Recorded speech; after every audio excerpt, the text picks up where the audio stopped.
Good morning, everyone! Maayong buntag, my dear Bali, my love. Hindi ibig sabihin single ako, hindi kita pupuntahan. Kahit napaka-perfect mo dito kapag meron kang kain-laban. Good morning guys, maayong buntag, alas 7 ng umaga at yung aming kaluluwa ay hindi na makabalik ng tulog. Pagkagising namin, gising na agad guys, wala na kaming other option. Dahil kita nyo naman, Bali, Indonesia welcomed us with the flow of the river, the sound of kuk-kuk-kuk-kuk-kuk, and ayan, naririnig nyo pa. At ang lagaslas ng mga dahon.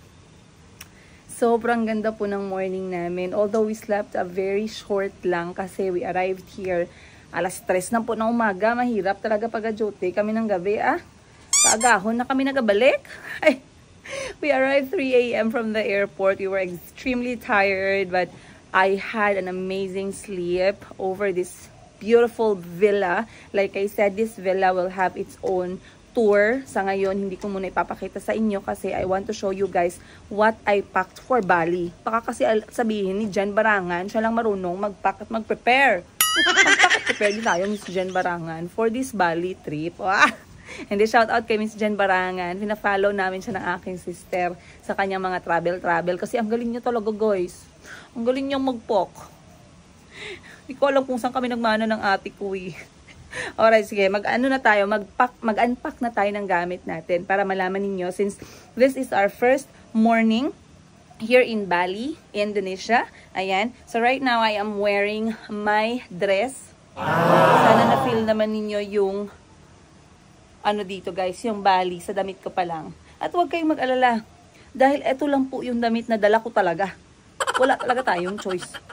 And I am not even joking guys. Wala po akong in-packing damit. Hindi ko alam kung pagod ba ako, wala na akong pag-asa sa closet ko, pero hindi po talaga ako nagdala ng iba. Ito lang talaga ang aking bitbit. So, dyan, number 1. Number 2 na dala ko ay lahat ng aking mga gadgets. Ayan guys, lahat na nakikita niyo dyan ay gamit ko po. For vlogging, for microphone, for stabilizer, for cellphone, tsaka ang pinaka-importante yung power bank po na pwede nyo mabili sa akin. Syempre sa Mayumi Thailand Closet, ito din po yung ginagamit ko sa lahat ng gadgets ko na power bank. Very heavy duty, 30,000 mAh. Solid guys, 2 years, 3 years. Baka malampasan pa nito yung marriage ko guys na nag-fail. Ayun. And then I have my small bag. I chose to carry this one guys kasi wala po ako nung basket bag na style. Pero I love this one because this one was given to me by my very good friend Maring Sara Pedun from Uganda. So I really miss this bag. So I decided to bring this with me sa Bali. Kung anong nasa loob ng bag ko, mamaya magkakaalaman tayo. And this one is included in my bag. Alam niyo ano to guys? Ang kutsara at tinidor ko po sa eroplano. Kasi paglalaruan po yan ng mga anak ko na si Chico at si Kulot. So binitbit ko siya. Okay, so far yan po lahat yung dala ko dito na side. And then on this side, bago naman yung aming tour guide. Ayan. So, dito na side guys, meron akong dalawang bag na dala. Hindi ko na i-open yung sa ate ko kasi sa ate ko yon. Hindi ko alam kung anong bit-bit niya. Kasi parang prepared siya. So, meron akong dalawang bag. Meron akong maliit na hand carry at saka meron po akong mas malaking maleta. So, dito sa hand bit-bit, let's open this up and see. Okay. So, basically, dalawang compartment. Dalawang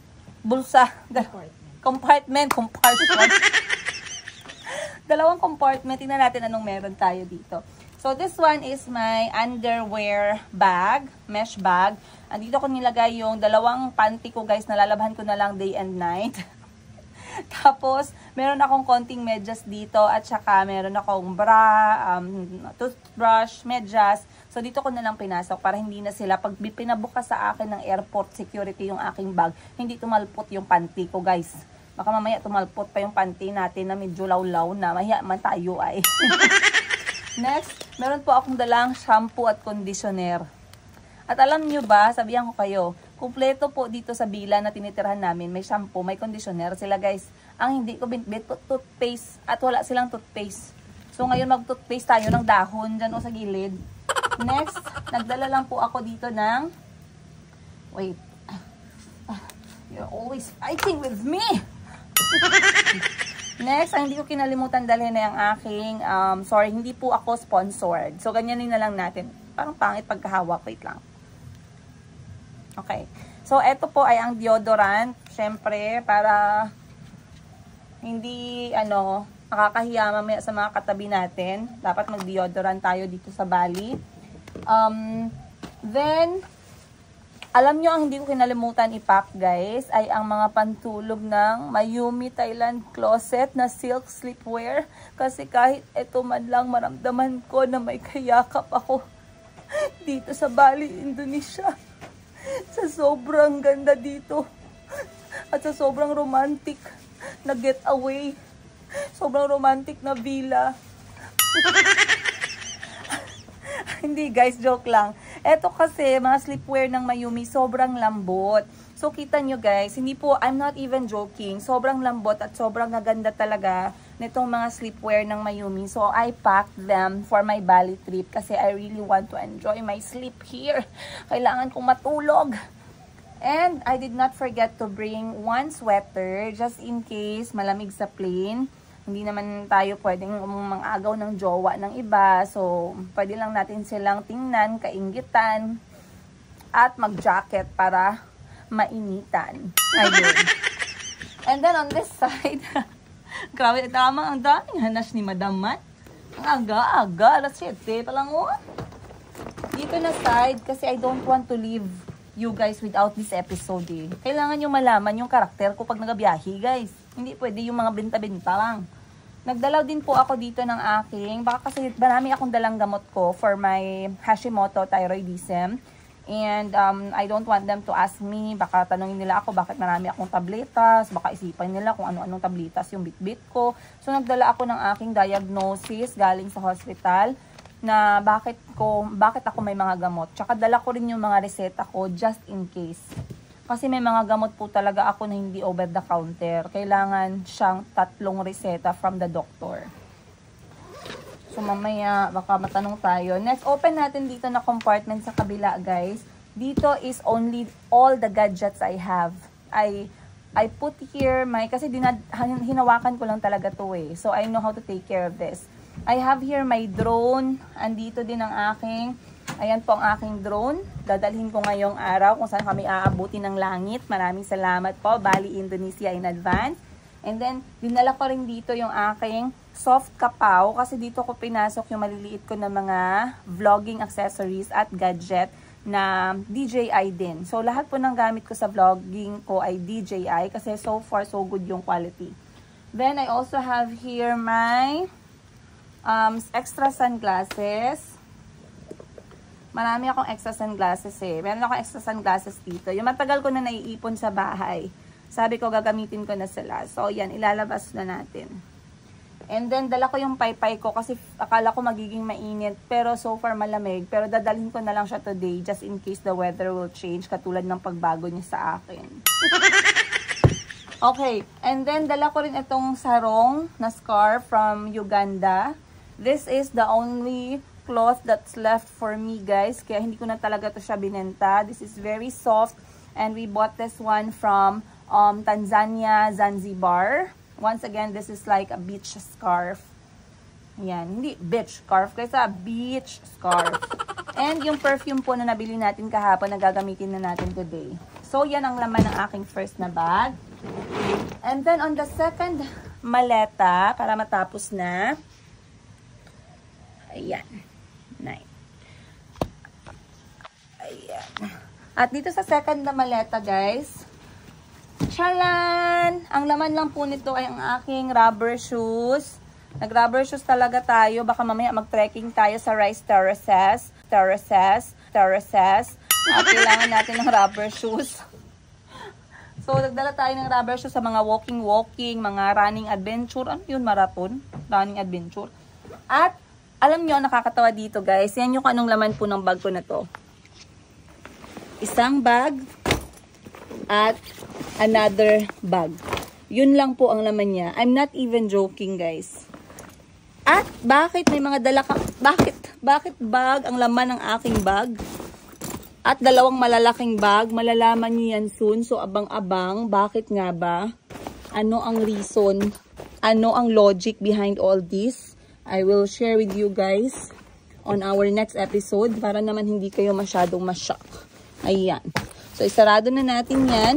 And then, let's put our things back in the smaller bag na din. And let's pack.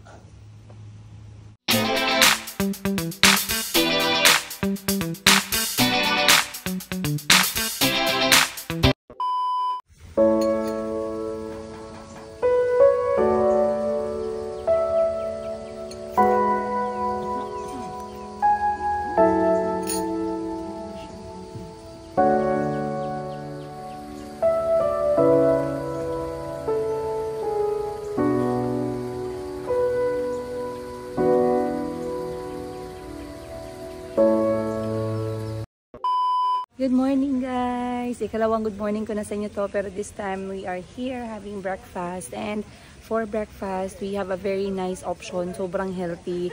And appreciate ko, guys, kasi like I shared with you, I am trying to do transition with my diet. 70% at least, kung hindi man 90%, na malinis yung ipapasok ko sa katawan ko. So, thank you so much!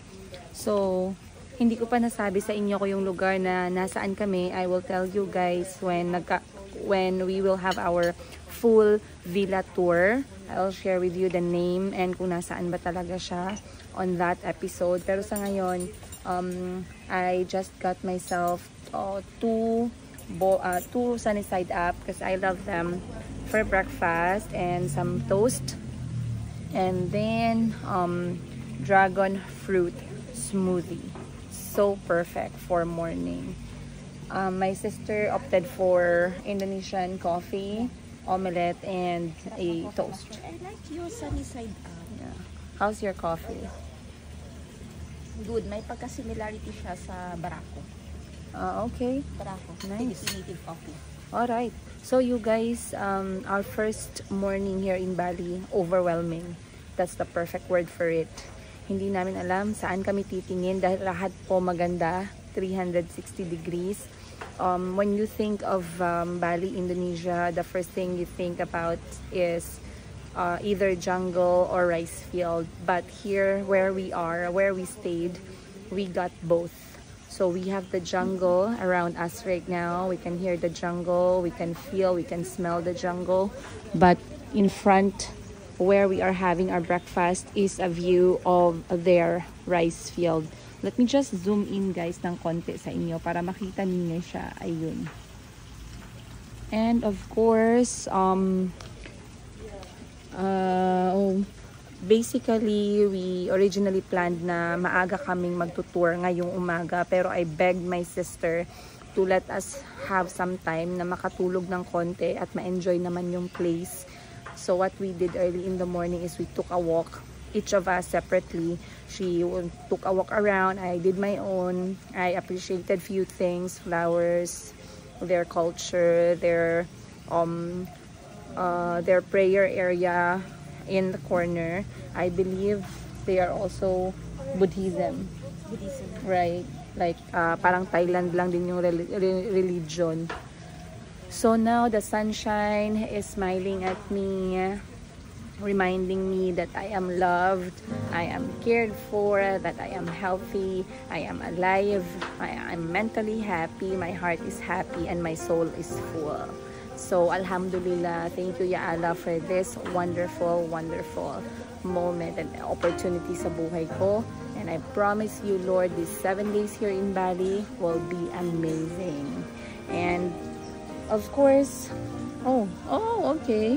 So, okay. So, they are, merong Buddhism, merong various religion dito. Merong Islam, Protestant, merong Roman Catholic, Hinduism, Buddhism, at others. So, mas malaki yung Islam. They are 87% Muslim here. So, that's good. It means we can get a lot of halal food, right? Yeah.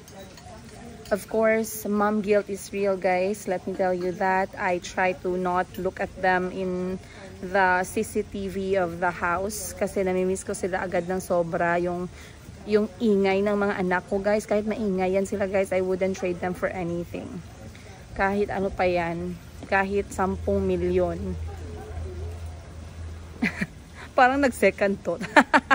Joke lang, guys. I'm just making you laugh. But, you know, our children is our children. Kahit saan tayo magpunta. And it doesn't mean that I went for a trip with my sister for the whole week. I am a bad mother. So, for those mothers out there na nagde-decide na iwan muna yung mga anak nila para mag-refresh, para mag-reset, para mag-take ng break, para maglinis ng kanilang mental health, emotional health, physical health at spiritual health. No one is judging you. I'm not judging you. And I'm happy for you, dear mama. Ayun. So, yeah. Let's take this moment to enjoy the sunshine.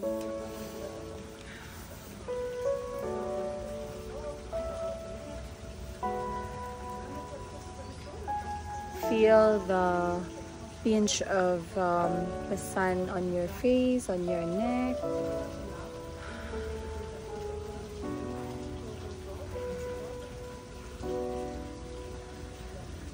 Now I'm ready for my breakfast.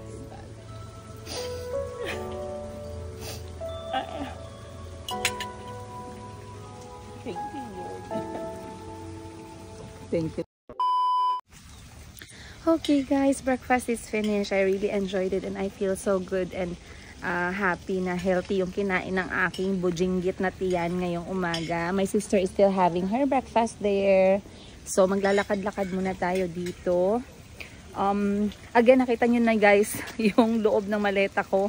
Siguro nagtataka kayo, madam, paano mong pagkakasyahin yung 2 pantulog mo sa 7 araw? At ano po yung susuotin nyo sa next day kung isa lang pong damit na dala ninyo? Ay, bubuyog! Bubuyog! Ay, ano ba yun? So, titignan natin mamaya.